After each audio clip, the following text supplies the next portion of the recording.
కర్నూలులో దారుణం జరిగింది. అన్నం పుణ్యం ఎరగని రోజుల పసికందు మీద రాక్షసత్వం ప్రదర్శించారు ఎవరు. లోకం పోకడ తెలియని శిశువును అత్యంత కిరాతకంగా హింసించారు.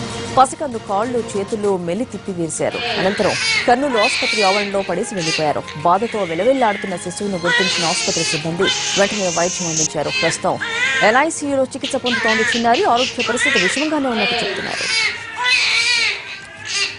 ఇదే అంశంపై తాజా సమాచారం మా కరెస్పాండెంట్ చంద్రశేఖర్ తెలుసుకుందాం. చంద్రశేఖర్, అసలు పసికందు ఎవరు, ఇంత దారుణానికి ఎవరు ఒడిగట్టారు? స్వాతి, ఈ ఘటన చాలా ఆలస్యంగా వెలుగు చూస్తుంది. గత కొద్ది రోజుల క్రితం ఈ చిన్నారిని, అంటే రోజుల శిశువు కాళ్ళు చేతులు విరిసి ఆసుపత్రి ఆవరణలో పడేశారు. అయితే ఆసుపత్రి సిబ్బంది గుర్తించి ఆ పాపకు ఆసుపత్రిలో పూర్తి స్థాయిలో వైద్యం చేశారు. ప్రస్తుతం ఆ పాప కోలుకుంది. అయితే ఈ పాప పైన అంత కసిగా వ్యవహరించాల్సిన అవసరం ఏమొచ్చింది, ఆ పాప ఎవరి పని చేశారు అనే విషయాలు ప్రస్తుతానికి తెలియడం లేదు. ఆ పాపకు సంబంధించి తల్లిదండ్రులు కానీ లేకపోతే ఎవరైనా అన్నది కూడా సమాచారం లేదు. గుర్తు తెలియని బాలికగా ప్రస్తుతం బాలిక ఆసుపత్రిలో చికిత్స పొంది ఆ తర్వాత శిశు గృహలో ప్రస్తుతం ఆశ్రయం తీసుకుంటుంది. ఐసిడిఎస్ అధికారులు బాగోగులు చూసుకుంటున్నారు. చాలా హృదయ విదారకమైన ఘటన ఇది. రెండు కాళ్ళు చూస్తే మనకు విజువల్స్ లో చాలా స్పష్టంగా కనిపిస్తుంది. రెండు చాలా వంకరగా ఉన్నాయి.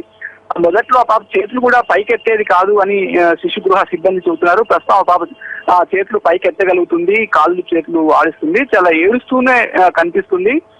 ఇంకా దారుణంగా వ్యవహరించాల్సిన అవసరం ఉంది.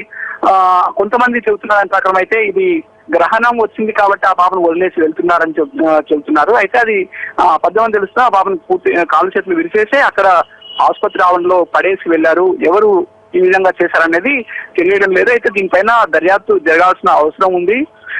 తల్లిదండ్రులు ఇన్ కేసు ఆడపిల్ల పుట్టిందని ఆ విధంగా ఎక్కడైనా వదిలిపెట్టమని చెప్తే ఎవరైనా ఆ విధంగా చేసి వెళ్లారనేది కూడా స్పష్టంగా తెలియడం లేదు. పూర్తి వివరాలు ఇంకా దీనిపైన ఐసిడిఎస్ అధికారులు పోలీసులు విచారణ జరిగితే తప్ప తెలిసే అవకాశం లేదు. దాంతో పాటు ఆసుపత్రిలో సీసీ కెమెరాలు వీటన్నిటిని కూడా పరిశీలించి అక్కడ ఎవరైనా శిశువును వదిలిపెట్టే సందర్భంలో సీసీ కెమెరాల్లో రికార్డ్ అయిన వీటన్నిటిని పరిశీలించాల్సిన అవసరం ఉంది. ఏదైనా సరే ఈ ఘటన పట్ల చాలా అమానుషంగా చాలా చెప్పుకోవచ్చు. శిశువు అసలు ఏమాత్రం అభం శుభం తెలియదు. చాలా ముద్దుగా కూడా ఆ అమ్మాయి ఉంది. ప్రస్తుతం కోలుకుంటుంది. స్వాతి. చంద్రశేఖర్.